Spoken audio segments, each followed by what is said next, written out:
All right, rolling along here at our spring training coverage. Paul Sewald, Mariners reliever, sitting down with us right now. It's always hard with you guys, all you relievers. There's no closer. There's no setup guy. There's no specialty. You're all just Mariners relievers. Just reliever. I love it so Relief much. pitcher. I've told this to Brock before, but years ago, my demo tape to get hired in radio was me talking about how closer by committee should work. And how, you have to change the names, and you're not the closer, you're the ace of my bullpen, and you're my lefty specialist or whatever. And here we are, it's 2023. Nobody even talks about it anymore. It's just normal what you guys do. Yeah, I think, there was this stigma that was created when they created the closer in the first place, and then, that's your best reliever. You pitch him in the ninth, and the game's over. And then, this is just analytics have changed everything that we've done. They start looking at how many games you lost in the 7th and 8th before your closer pitched. Hey, maybe we ought to throw our best reliever in the 7th or the 8th inning, so then we actually get him in the game instead of waiting for the 9th inning and then he doesn't give a chance. So, I think we're as good as anybody in the league at matching up who needs to pitch in which situation to get the most out of our group. I guess the counter to that would be, well, what about roles? Yeah. Isn't it also great in a team dynamic and in the bullpen, and isn't it also have, great defined roles that you're going to be this guy and you're going to be that guy? So how do you marry those? There are roles. Now, there's not roles on television when you watch on Root Sports, but there's roles in our scouting report meetings. Or listen here on Seattle Sports. This is who you're Or listen, let's be clear, listen on the radio, yes. Yes. Okay, yes. cool. Just want to make sure we got that out there. When you are watching or listening to the game, you don't understand the role, but we know our roles before the series starts. Brock, you match up really well against these four hitters. When these guys come up in any situation, you're going to be our guy. That sort of thing. So you know your role before the series starts.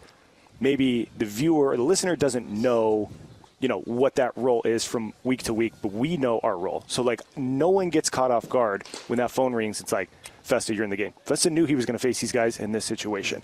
It's not you are the 7th inning guy, you are the 8th inning guy, you are the closer, but it is you are this group. Yeah. This is when you're pitching. You're the Greg Olson guy. Matt Olson, excuse me. Yes. You're the Matt Olson guy, yes. Right? Didn't you have Matt Olson for an entire series a couple of years ago? Every series, right? Every time we played. You're the Matt Olson guy, yes. so when he's up, get ready. And he hated you. He probably did. How many times did you get Matt Olson? Yeah, this guy again. It seemed every time. When you start playing only one-run games, I seem to get in there quite often, yeah. No, but that's how you have those rules. There's not a name, but we know they like to call them pockets or like the groups you're going to face. So know in this kind of score, this group, this is what I'm pitching. So here's a little challenge now this year, and I'm kind of curious to hear from your perspective. I was talking to Terry. I ran into Terry Franconi yesterday before the game, and he was saying, hey, one of the things about this pitch clock is I used to be able to start getting somebody warmed up in the bullpen and then say, hey, hold off. Don't get hot yet. If I need to slow the game down before you come in, I'll slow it down and then bring you in.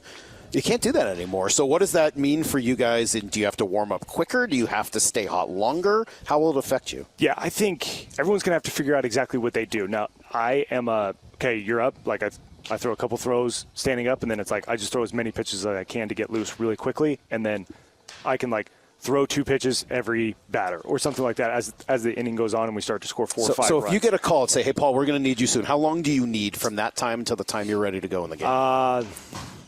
4 or 5 minutes. 4 or 5 minutes. Yeah. That's pretty quick. When you look down there, all of us start warming up in the 4th inning. There's jogging, there's weighted balls going on, there's bands. No one's just, for the most part, just sitting on the bench, kind of having seeds, gum, talking, and then it's like, oh, I'm in the game. I didn't even realize this would be my second.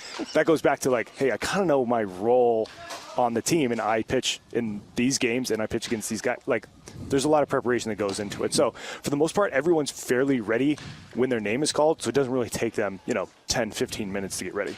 And that's a little more series by series rather than just night by night?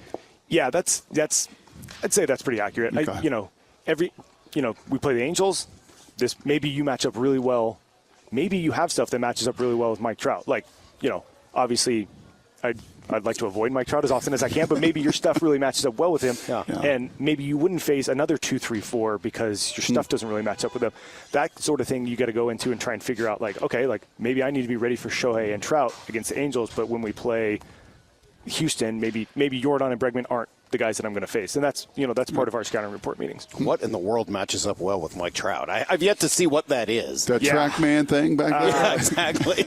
Putting him on first and then getting the next guys is usually the best plan. I've only been here a couple of years, and it just seems that he's already Superman, and he turns into extra Superman against us. So, facing him with nobody on is the best recipe to face Mike Trout. It's been a fun conversation. Paul Sewald here with us, and everybody that sat down with us, we've asked the same thing. We'll get to this upcoming season. We'll ask you about projecting ahead, but it is still fun for us and our audience to reflect back on last season. And I think we've asked I have just about everybody, what was your moment?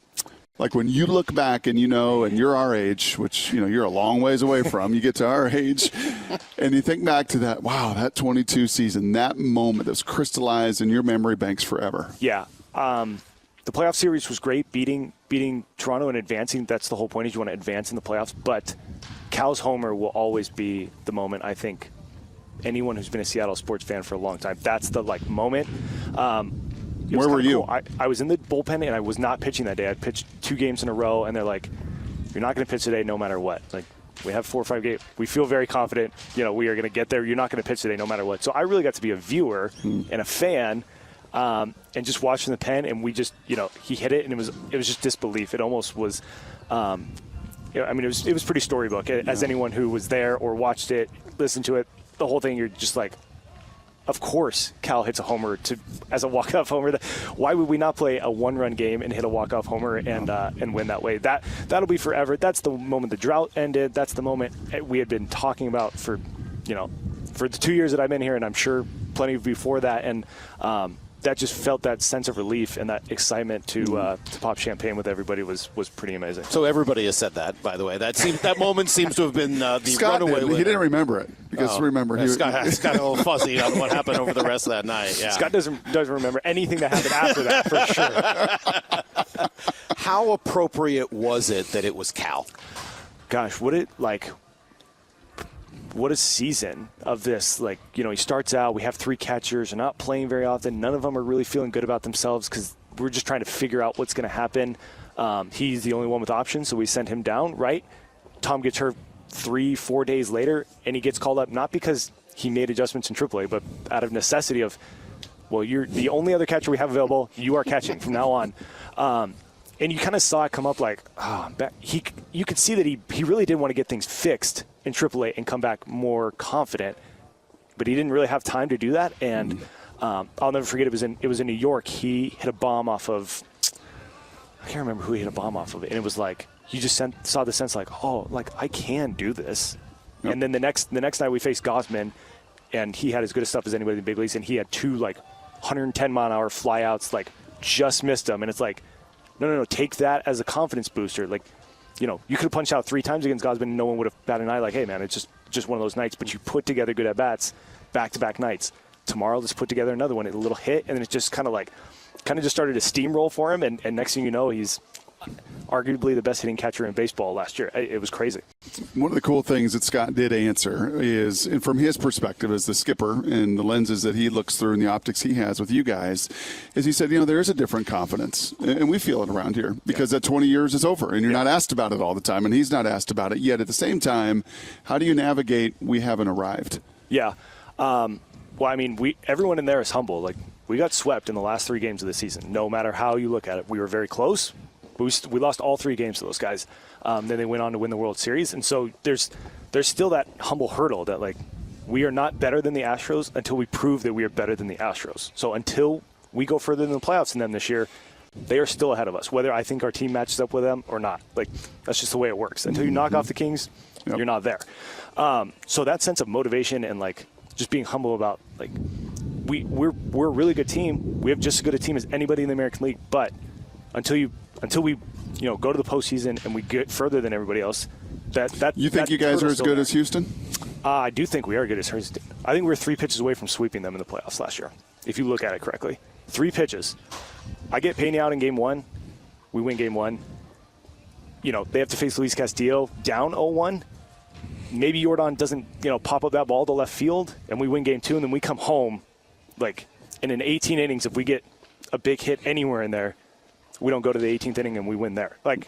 And Shoulda, coulda, woulda. That pitch to Pena was not a bad pitch either. It wasn't. It wasn't. That But like, stinks. There's a lot. There's a lot to it. 6 inches outside. There's a lot. But I'm just saying, 3 pitches. 3 pitches. That's all it took, and we could have swept them. How frustrating is that? We would have. I think we would have beat the Yankees. How frustrating is it to throw a good pitch and then have that happen? I mean, you just have thrown a lot of pitches right down the middle and gotten out. Right. So you have to think that way, right? It's just the way it works. It's just the way it goes. More like the walk was probably worse. As you'd ask anybody in here, the walk was probably worse. But when we talk about one pitch, it's all I had to do was get a little bit further outside. It's something like that, and he gets out. We win game 1, and we are, we feel great about going into game 2 instead of like we had him and we lost it, and then we have Castillo going to try and save us type of thing. We've talked a lot about dealing with failure in this game. We talked to Jared Kelnick about it quite a bit when he was in. Man, by the way, I love Kelnick. I just love the way he approaches baseball and just. Crush. I do. Yeah, there's a bunch of guys on this team I really like for different reasons. I love watching Castillo pitch. I mean, we all sort of fell in love with Julio today as we were staring into his big green eyes. But there's something about the way Jared thinks through the game that I really appreciate, and I think it's runs contrary maybe to what his reputation is outside of the game. Yeah. Where I think people kind of see him and see a meathead. And when you talk to him, my God, it's exactly the opposite. But, thinking about it, we talked to Colton Wong about the fact that when he was young, he was picked off in the World Series, ended a game, and he really went through it afterwards. How did you learn to deal with some of the struggles of this game and the ups and downs? Just trying to be consistent in forgetting what happened yesterday, whether it's good or bad, especially as a relief pitcher. Like, if I blew the game the night before, I'm still probably going to get called tomorrow to do the same thing. I may have to save the game tomorrow. And if I'm still worrying about last night's loss and it carries over, now I've really let my teammates down by not being prepared as they battle again to get us a lead. Now, it's one thing if it happens, like, there's plenty of failure and no one's going to look at you the wrong way. But if they start to feel like Paul's giving up on us because of this happening, that I can't live with. So for me, it doesn't matter if I went 1, 2, 3 and punched out the side or blew the save. I really have to forget about yesterday because as a relief pitcher, I'm more than called upon again tonight. So now, was I good at that when I first got to the big leagues? Absolutely not. And that's, that's something that I've gotten better at and really tried to work at, is that, like, whatever happened yesterday, there's literally nothing I can do about it. I just have to be ready to go today.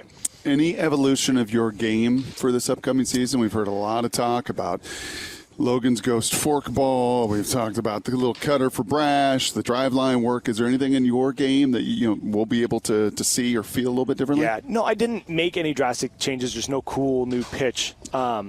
Since I've come over here, I've thrown fastballs at the top of the zone and spun sliders as hard as I can, and it's worked really well.